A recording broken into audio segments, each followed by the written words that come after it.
ये aeroplane America से कई सारे पैसेंजर्स को लेकर उड़ती है, लेकिन कुछ समय बाद प्लेन का कुछ नामो निशान ही नहीं मिल रहा था, क्योंकि वो प्लेन बर्फीले पहाड़ों के बीच जाकर गिर गई है। चारों तरफ सिर्फ बर्फ दिखाई दे रही थी और कई लोग मर चुके थे, लेकिन एक छोटी सी चीज उनके इतनी काम आ जाएगी ये किसी ने नहीं सोचा था। इस एडवेंचरस कहानी की शुरुआत होती है अमेरिका में मौजूद एक रग्बी टीम को दिखाते हुए। वो सारे प्लेयर्स एक्चुअल में बहुत ही अच्छा परफॉर्म कर रहे होते हैं और इसी सिलसिले में उन्हें आगे की गेम कंटिन्यू करने के लिए दूसरे कंट्री में जाना था। अब वहाँ जाने के लिए प्लेन का सफर ही सबसे बेस्ट रहता है, इसलिए गवर्नमेंट ने उनके लिए एक प्लेन इंतजाम किया। प्लेन के अंदर तो उस रग्बी टीम के पूरे मेंबर्स बैठे हुए थे, साथ ही साथ उन सारे प्लेयर्स के पेरेंट्स भी होते हैं ताकि वो उन्हें सपोर्ट कर सके। सभी एकदम हंस खेल रहे थे और रग्बी गेम के लिए काफी एक्साइटेड होते हैं, लेकिन उन्हें इस बात का नहीं अंदाजा कि उन्हें एक हार्श रियलिटी का सामना करना होगा, यानी कि ऐसी आपदा जिसमें उनकी मदद कोई नहीं कर सकता। जैसे तैसे अब प्लेन टेक ऑफ कर जाती है और सभी आराम से बैठकर बातचीत कर रहे थे। सारे प्लेयर्स तो अपनी गेम की स्ट्रेटेजी बनाने में बिजी थे, बाकी उनके पेरेंट्स तो आराम से बैठकर सफर का मजा ले रहे होते हैं। कुछ समय तक तो सारी चीजें एकदम नॉर्मल रहती हैं, लेकिन जैसे ही वो एक बर्फीले इलाके के अंदर एंटर करते हैं जहाँ पर बड़े बड़े बर्फीले पहाड़ मौजूद है, तो उस जगह पर हवाएं एकदम तेज हो गई थी। इसी वजह से प्लेन को काफी सारे झटके और टर्बुलेंस महसूस होते हैं। सारी चीजें एकदम से हिलने लगी थी, जिससे कि प्लेन में जो पहली बार बैठ रहा था वो बहुत ही ज्यादा डर जाता है। लेकिन एक प्लेयर उन्हें समझाता है कि प्लेन में हवाओं के कारण टर्बुलेंस आम बात है, हमें इनसे डरने की कोई जरूरत नहीं।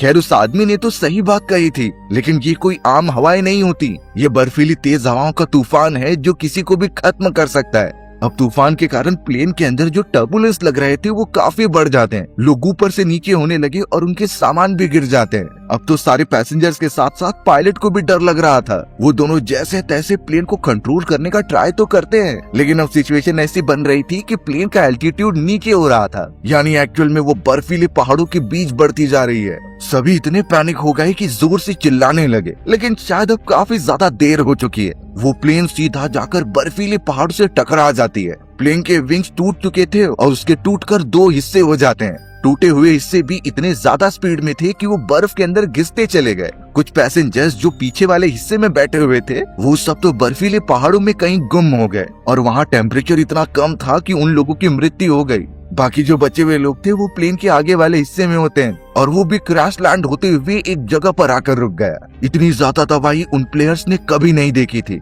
उनकी आंखों के सामने कई फैमिली मेंबर्स और लोग मारे जा रहे थे। प्लेन के अंदर चारों तरफ खून ही खून फैला हुआ था और बाहर देखा जाए तो चारों तरफ सिर्फ बर्फ की परत होती है, यानी एक्चुअल में वो ऐसी जगह पर फंस चुके हैं जहाँ से निकलना नामुमकिन है। वो पूरे 45 पैसेंजर्स आए थे, लेकिन अब क्रैश लैंड होने के बाद उनकी क्वांटिटी आधी से भी कम हो चुकी है। प्लेन में जहाँ देखो वहाँ डेड बॉडी दिखाई दे रही थी। इवन उन प्लेयर्स में से कुछ लोग पायलट्स को देखने जाते हैं, लेकिन बेचारे वो सब भी लहूलुहान हो चुके थे और थोड़ी देर के अंदर ही कम टेम्परेचर के कारण अपना दम तोड़ देते हैं। उस जगह पर रात का भी समय होने वाला था, यानी टेम्परेचर ऑब्वियसली और कम हो जाएगा। इसलिए जितने भी प्लेयर्स बचे हुए थे वो जल्द से जल्द प्लेन में आते हैं और लोगों के सामान और डेड बॉडी से उस जगह को भर देते हैं ताकि ओपन रास्ता एकदम से क्लोज हो जाए। अभी भी वहाँ पर कुछ घायल फैमिली मेंबर्स थे जिनकी जान बाकी थी, लेकिन पूरी रात टेम्परेचर इतना ज्यादा कम हो गया कि उनकी भी जान चली गई। वो सारे प्लेयर्स एकदम से हताश हो जाते हैं और अब तो सुबह होने पर उन्हें कोई बचाने वाला भी नहीं था। वो सिर्फ लोगों की डेड बॉडीज ही देख रहे थे। चारों तरफ देखने पर यही पता चल रहा था कि ना तो यहाँ पर कोई घर है और ना ही उनकी मदद करने के लिए कोई आने वाला है, और अगर कुछ नहीं किया गया तो बचे हुए लोग भी कुछ समय में मारे जाएंगे। मतलब इस जगह पर एक मौत का खेल शुरू हो चुका है। अब यहाँ प्लेन के अंदर जितने भी लोग बचे हुए थे उन्होंने काम करना स्टार्ट कर दिया, यानी कि वो अपने सर्वाइवल के लिए कुछ स्टेप्स उठाते हैं जो बहुत जरूरी था। सबसे पहले उन्होंने प्लेन के अंदर जितनी भी सीट्स लगी हुई थी उसे बाहर निकाल कर फेंक दिया। ये इसलिए ताकि प्लेन के अंदर ज्यादा से ज्यादा लोगों के लिए जगह बन सके, क्योंकि रात के समय उन्हें पूरा प्लेन कवर करना होगा ताकि बहुत ही ठंड हवाएं अंदर ना आ सके। जो लोग घायल हो चुके थे और जिनकी बहुत बुरी तरीके से मृत्यु हो चुकी थी उन लोगों को भी बाहर लाया जाता है और जितने भी काम के सामान थे उन्हें अलग किया जाता है। अच्छी तरीके से चेक करने पर पता चला कि उनके पास सिर्फ एक हफ्ते का ही खाना बचा हुआ है और ये खाना उन्हें संभाल कर यूज करना होगा ताकि जल्दी खत्म ना हो जाए। मरने वालों की संख्या तो उस जगह पर बहुत ज्यादा थी, तो सभी लोग उनकी डेड बॉडीज को बर्फ के अंदर दफना देते हैं। ये इसलिए ताकि उनकी बॉडी सड़े ना, और जब कोई रेस्क्यू टीम यहाँ पर आए तो वो इन डेड बॉडीज को भी लेकर जाएं साथ में। जैसे तैसे इस प्लान को आगे बढ़ाया गया और वो जरूरत के सभी सामान इकट्ठा कर लेते हैं। उन्होंने तो पानी पीने के लिए बर्फ भी पिघलाना स्टार्ट किया। बैठकर वो खाना पानी इंटेक तो कर रहे थे,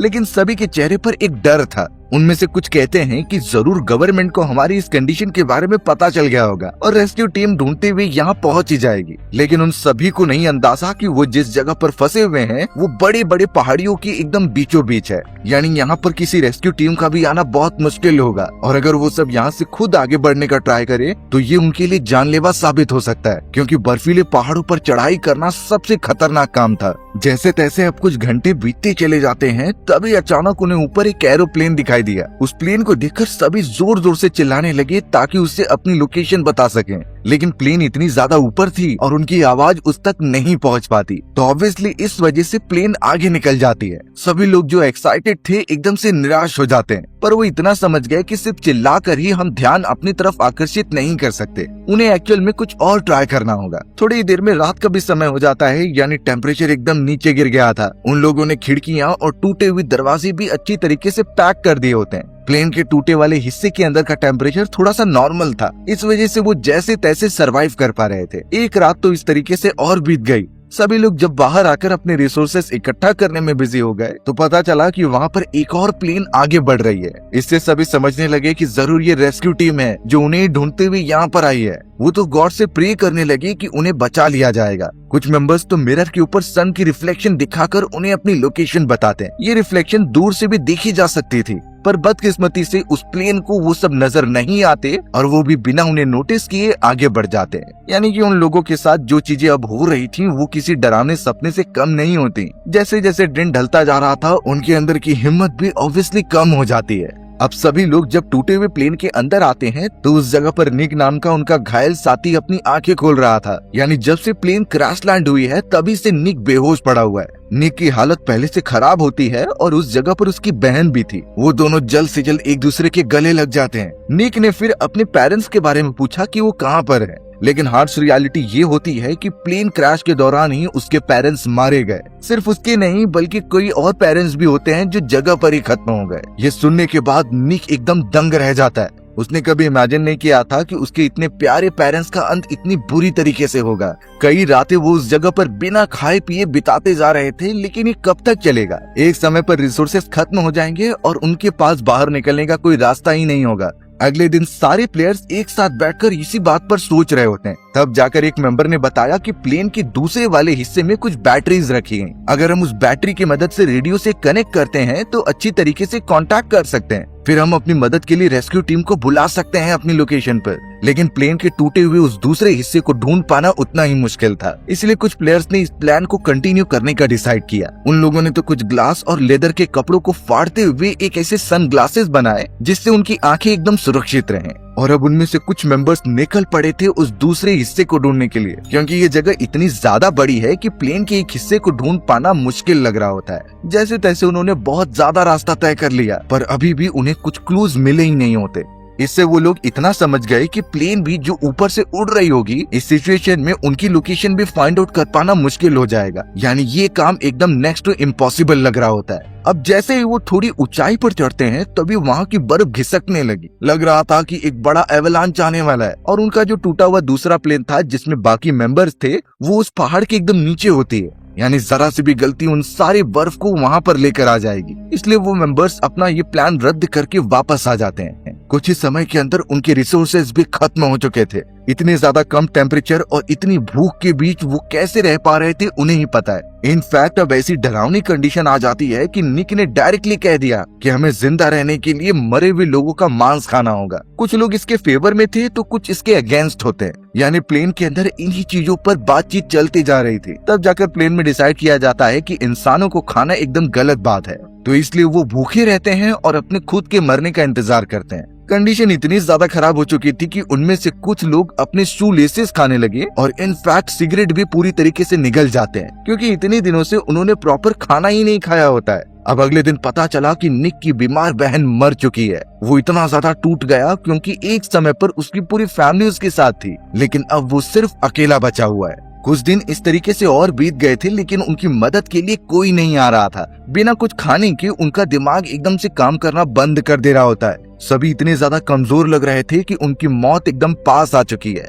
पर ये चीजें ज्यादा टाइम तक नहीं चलने वाली थी। उनमें से कुछ लोग अब इतना ज्यादा बेबस हो जाते हैं कि उन मरे हुए लोगों को खाने का डिसाइड करते हैं। यानी कुछ लोग बाहर गए और मरे हुए लोगों का मांस खाने लगे। सिर्फ अपनी जान बचाने के लिए ये कदम उठाया गया था। कुछ लोग ऐसे भी थे जो अभी भी प्लेन के अंदर होते हैं और वो मर जाएंगे लेकिन इंसानी मांस नहीं खाएंगे, क्योंकि डू और डाई सिचुएशन में इंसान अपनी जान पहले देखता है। जो लोग उन डेड बॉडीज को खाते थे वो उन्हें कुछ डिस्टेंस पर लेके जाकर काटने लगे, ये इसलिए ताकि बाकियों को इससे प्रॉब्लम ना हो। ये बहुत ही खौफनाक सिचुएशन थी, लेकिन उनकी जान बचाने के लिए बहुत होती है। अब तो जो मांस खाने से मना कर रहे थे वो सब भी आकर खाने लगे। थोड़े समय में ही उन्हें बर्फ के अंदर मौजूद एक ब्रीफ केस मिलता है। जैसे तैसे वो उसे खोलते हैं और उसके अंदर कुछ इलेक्ट्रॉनिक डिवाइसेस थे। लकीली उसके अंदर एक रेडियो मिल जाता है, जिसे कि वो जैसे तैसे ऑन करते हैं और अच्छी तरीके से सिग्नल लेने के लिए यहाँ वहाँ घूमते रहते हैं। कई घंटों की बहुत ज्यादा मेहनत के बाद आखिरकार उन्हें एक सिग्नल मिला। वो सिग्नल सिर्फ वो रिसीव कर पा रहे थे, जो एक्चुअल में गवर्नमेंट का ही होता है। साफ सुन पा रहे थे कि गवर्नमेंट को पता चल गया है कि उनकी प्लेन क्रैश हो चुकी है,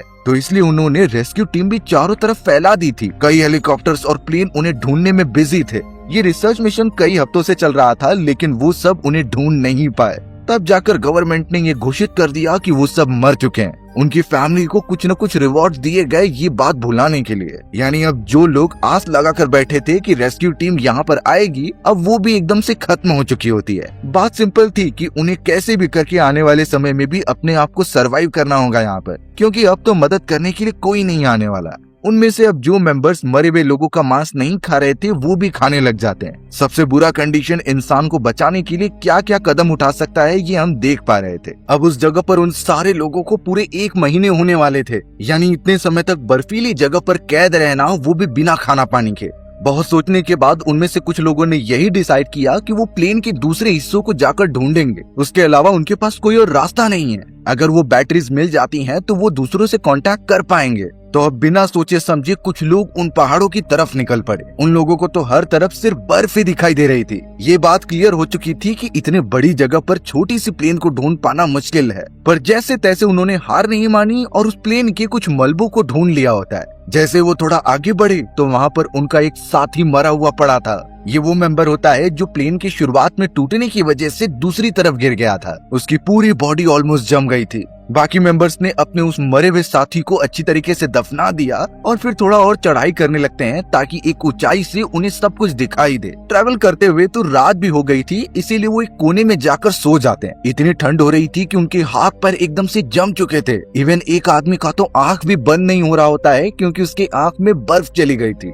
अगले दिन भी इतने घंटों की कोशिश करने के बाद जब उन्हें कुछ नहीं मिलता तो वो वापस बाकी साथियों के पास लौट आते हैं। उन्हें खाली हाथ आता हुआ देखकर सभी निराश हो रहे थे और यही सोचते हैं कि शायद ये उनका अंत है। अब तो उन्हें कोई बचाने भी नहीं आने वाला, क्योंकि गवर्नमेंट को लगता है कि वो मर चुके हैं। अब जो लोगों की डेड बॉडीज वहाँ बची हुई थी वो भी खत्म हो चुकी होती हैं। सभी प्लेन के अंदर जाकर बैठ जाते हैं और इसी तरीके से अपने दिन काटते रहते हैं। इस जगह पर अब उन्हें पूरे 1 महीने हो चुके थे, लेकिन फिर भी वो सब जिंदा हैं और आगे बढ़ रहे हैं। पर ये चीजें ज्यादा समय तक नहीं चलने वाली, क्योंकि अचानक उस जगह पर एक बर्फीला तूफान आता है, जिसकी वजह से भारी मात्रा में बर्फ उनकी प्लेन के अंदर आने लगी थी। सभी एकदम पैनिक हो गए और एक दूसरे को बचाने में लग जाते हैं। वहाँ पर इतनी ज्यादा बर्फ भर गई कि कई लोग उसके अंदर ही दफन हो गए। बट जो मेंबर्स ऊपर की तरफ थे वो जैसे तैसे बर्फ हटाकर अपने साथियों को बचाते। पता चला कि एक फीमेल मेंबर ज्यादा टाइम तक बर्फ में रहने के कारण मर चुकी है। यानी मरने का सिलसिला अभी भी जारी है और पता नहीं आगे कितने लोगों की जाने जाएगी। अब बाकी मेंबर्स इससे ओवरकम कर पाते तभी उन्हें पता चला कि एक और तूफान आ रहा है और उसकी इंटेंसिटी इतनी ज्यादा होती है कि वो पूरे प्लेन को ही बर्फ में दफनाने लगी। सब एकदम से प्लेन के अंदर भागते हैं और प्लेन के ऊपर तो बर्फ की लेयर बन चुकी थी। ना कोई वहाँ से बाहर निकलने का रास्ता था और अब धीरे धीरे ऑक्सीजन कम होते जाती है। उनमें से कुछ लोगों की तो जगह पर ही मृत्यु हो चुकी थी और एकदम सन्नाटा छा गया था। बचे हुए लोग यही प्रे कर रहे थे कि वो कैसे भी जिंदा निकल जाए। तूफान ऊपर कई घंटों तक चलता रहा। अब जो लोग प्लेन के अंदर थे उन्हें भूख लगने लगी, तो अब यहाँ कोई और रास्ता ना होने के कारण वो सोचते हैं कि जो लोग मर चुके हैं उनकी डेड बॉडीज को खा लिया जाए। तो अब बहुत सोचने के बाद वो अपने ही साथियों को खाने की डिमांड करते हैं। ये एक बहुत ही टफ डिसीजन था, क्योंकि जो साथी उनके साथ इतने सालों से है उनकी डेड बॉडी वो कैसे खा सकते हैं। इसलिए अब की बार उन्होंने भूखा रहने ही डिसाइड किया। उस जगह पर अब उन्हें दिन से रात हो चुकी थी, पर बाहर निकलने का रास्ता नहीं मिलता। लियो नाम का एक मेंबर इतना फ्रस्ट्रेट हो जाता है कि वो प्लेन के एक मिरर को तोड़ने लगा। और सामने जितनी भी बर्फ आ रही थी उसे निकालते रहता है। लियो को तो ग्लास के कारण काफी चोट लग गई, लेकिन वो रुकता नहीं। उसकी मदद बाकी लोग भी करते हैं और जैसे तैसे वो ऊपर का रास्ता बनाने में कामयाब हो गए। प्योर ऑक्सीजन मिलने के बाद उन्हें अच्छा लग रहा था। बाहर आते ही वो एक दूसरे के गले लगते हैं और शुक्रिया अदा करते हैं कि वो तूफान चला गया है, पर अभी भी उनकी सर्वाइवल की जंग खत्म नहीं हुई थी। अब ये बात तो साफ हो चुकी थी कि यहाँ पर रहना मतलब मॉक को चेतावनी देना होगा, तो उन्हें कोशिश करनी होगी कि प्लेन के दूसरे हिस्से में पहुंचकर बैटरीज ला दें। इसलिए लियो के साथ उनमें से कुछ लोग और डिसाइड करते हैं कि वो फिर कोशिश करेंगे और इस बार उन्हें ढूंढना ही है, नहीं तो सब मरने वाले हैं। बाकी सब प्लेन के अंदर रुकते हैं और उन्होंने अपनी जर्नी स्टार्ट कर दी थी। कुछ ही देर के अंदर पता चला कि लियो बेहोश होकर नीचे गिरने लगा है। बाद में रिवील हुआ कि उसके पैर पर जो चोट लगी थी प्लेन से बाहर निकलते दौरान, वो पूरी तरीके से सड़ चुकी है और उसकी बॉडी में इन्फेक्शन फैल रहा है। लियो तो चलने की भी हालत में नहीं था, इसलिए अब बाकी मेंबर्स ने डिसाइड किया कि वो उसे प्लेन के पास छोड़कर आएंगे, बट लियो ने इसके लिए मना किया और कहा कि वो खुद चले जाएगा। इस समय बैटरी ढूंढकर कांटेक्ट करना जरूरी है, तो वो साथियों को कह रहा था कि तुम आगे बढ़ो। बाकी मेंबर्स ये समझते हैं और दूसरी तरफ जाने लगते हैं। लियो जैसे तैसे करके प्लेन के अंदर आता है नीचे की तरफ, पर वो इतना ज्यादा घायल हो चुका था कि वहीं बेहोश हो गया। वो अपने साथियों की मदद करना चाहता था, पर उसकी हालत ही इतनी बेकार होती है कि वो कुछ करने लायक नहीं है। यहाँ उनके कई सारे साथी एक एक करके मारे जा रहे थे और अब लगता है अगली बारी बचे हुए लोगों की है। वो कुछ मेंबर्स जो कि दूसरे हिस्से को ढूंढने के लिए निकले हुए थे, उन्होंने भी कई घंटों का रास्ता तय किया और लकीली उन्हें वो प्लेन दिखाई देने लग जाता है। यानी ये वो हिस्सा था जब यहाँ टकराने से पहले अलग हो गया था। जैसे तैसे वो तीनों उस जगह पर पहुँचते हैं और सारी चीजें छानने लगते हैं। अच्छी बात हुई कि उन्हें सिर्फ उस जगह पर बैटरीज नहीं बल्कि खाने पीने के कई सारे सामान मिले थे। उस जगह पर गर्म करने वाले कपड़े भी होते हैं जो वो अपने साथ लेते हैं, यानी इसकी मदद से वो कुछ और दिन सरवाइव कर सकते हैं। अब बैटरी की मदद से रेडियो को कनेक्ट किया जा रहा था ताकि कनेक्शन एस्टेब्लिश करके वो अपने मैसेजेस भेज सकें। पर प्रॉब्लम ये थी कि वो रेडियो खराब हो चुका था, ऐसे वो बिल्कुल भी कनेक्शन एस्टेब्लिश नहीं कर पा रहे थे। वहाँ दूसरी तरफ लियो की हालत इतनी खराब हो चुकी थी कि उसके कई बॉडी पार्ट्स में इन्फेक्शन फैल चुका था। इनफैक्ट उसने तो खाना पीना भी बंद कर दिया होता है, ये इसलिए क्योंकि उसने अपना अंत एक्सेप्ट कर लिया था। उसके हिसाब से बचे हुए खाने को वो लोग खाकर जिंदा रह सकते हैं, यानी कि लियो अपनी कुर्बानी देने से पीछे नहीं हट रहा था। उन मेंबर्स को प्लेन के पास से जो जो सामान मिले वो उन्हें बाकी लोगों के पास लेकर आ गए। ठंड से बचने के लिए उन्होंने कुछ ऐसे कपड़े ज्वाइन कर लिए जिससे कि एक स्लीपिंग बैग बन जा रहा था, यानी इससे उन्हें गर्माहट मिलती रहेगी। यहाँ लियो की हालत इतनी ज्यादा खराब हो चुकी होती है कि वो अब अपनी आखिरी सांसें ले रहा था। लियो ने मरने से पहले सिर्फ इतना कहा कि मेरे जाने के बाद तुम सब मुझे खा लेना, इससे तुम्हें ताकत मिलेगी और तुम सब सरवाइव कर पाओगे। सभी लियो के लिए बहुत ही ज्यादा इमोशनल थे और थोड़ी देर बाद वो वहीं पर मर गया। लियो के हाथ से उन्हें एक चिट्ठी मिली जिसमें उसने साफ लिखा था कि वो अपने दोस्तों के बीच मर रहा है, इससे अच्छी मौत उसे कहीं नहीं मिल सकती थी। हर एक मेंबर इतना ज्यादा सोचने लगा था कि अब उन्हें कैसे भी बचना है। रेडियो को चालू करने पर एक मैसेज ब्रॉडकास्ट हो रहा था कि अब यहाँ 2 महीने बीत चुके हैं, अभी तक प्लेन क्रैश हुए मेंबर्स का पता नहीं चला है। लेकिन गवर्नमेंट एक आखिरी बार ट्राई करना चाहती है रेस्क्यू मिशन का, यानी वो अपने प्लेन्स भेजेगी उसी पर्वत श्रृंखलाओं की तरफ जिससे पता लगाया जा सके कि पैसेंजर्स बचे भी हैं कि नहीं। अब ये खबर मानो उन लोगों के लिए एक आशा की किरण लेकर आ जाती है। वो सब एकदम जोश से भर गए कि इस बार उन्हें ये मौका छोड़ना नहीं है। फिर से कुछ लोगों ने यही डिसाइड किया कि वो ऊपर की तरफ जाएंगे, क्योंकि यहाँ पर रहकर सिग्नल भेजना मुश्किल है। अगर वो यहाँ से दूर होकर पर्वत की चोटी पर रहेंगे तो सिग्नल देना आसान हो जाएगा। सभी लोगों में से 3 मेंबर को चुना गया और अब वो खाने पीने और रहने के सारे सामान लेकर ऊंचाई पर जाने लगे। ये सफर बिल्कुल भी आसान नहीं होने वाला था। ऊपर की तरफ ऑक्सीजन भी कम होती है और टेम्परेचर नीचे गिर जाता है, पर ये कदम उन्हें उठाना ही होगा बाकियों की जान बचाने के लिए। घंटे दिन में कन्वर्ट होने लगे और समय तो बहुत तेजी से भाग रहा था। रात होने पर वो तीनों मेंबर्स अपने स्लीपिंग बैग में सो जाते हैं ताकि उनकी बॉडी गर्म रहे। जैसे तैसे वो और भी ज्यादा ऊंचाई पर जाते रहते हैं। काफी मेहनत के बाद आखिरकार वो पर्वत की चोटी पर पहुंच गए, पर उस जगह से जो नजारा दिखाई दिया वो एकदम डरा देने वाला था, क्योंकि पर्वत श्रृंखलाएं इतनी ज्यादा पैमाने पर फैली हुई थी कि कोई भी उन्हें पार नहीं कर सकता। उनमें से एक आदमी इतना ज्यादा डर गया क्योंकि अब तो उनके पास पार करने के लिए उतना खाना भी नहीं, जो कि 3 लोगों के लिए सफिशिएंट नहीं होगा। वो मेंबर अब साफ बता देता है कि हम में से एक को वापस जाना होगा। उसने खुद ये एक्सेप्ट किया कि वो आगे नहीं बढ़ सकता, इसलिए उसने अपना खाना बाकी मेंबर्स को दे दिया और वहाँ से नीचे उतरने लगा। यानी कि अब 2 मेंबर्स के ऊपर सारी जिम्मेदारी है बाकियों की जान बचाने की। वो रुकते नहीं और थकते नहीं, सीधा चलने लगते हैं अपने मंजिल की तरफ। पर वो श्रृंखलाएं इतनी गंभीर थी कि किसी प्लेन को भी उससे पार करने के लिए बहुत दिन लग जाते। वो दोनों एक पहाड़ पार करते तो दूसरा पहाड़ आ जाता। पर इन लोगों ने अब बिल्कुल भी हार नहीं मानी, क्योंकि उन्हें पता था कि कोशिश नहीं करेंगे तो वैसे भी मरने ही वाले हैं। इसलिए अपना पूरा एफर्ट डाल के अंत एक्सेप्ट किया जाए।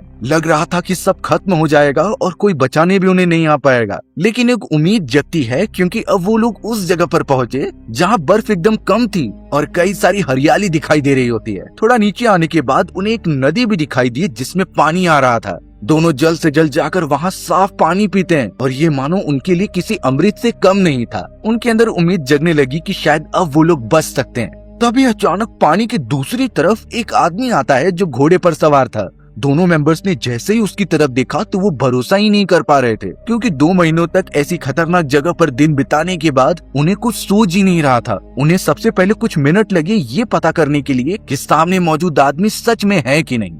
दोनों मेंबर सब चिल्ला चिल्ला कर उस आदमी को बताने लगे कि वो यहाँ पर फंसे हुए हैं, लेकिन वो आदमी पानी के शोर के कारण कुछ भी समझ नहीं पा रहा था।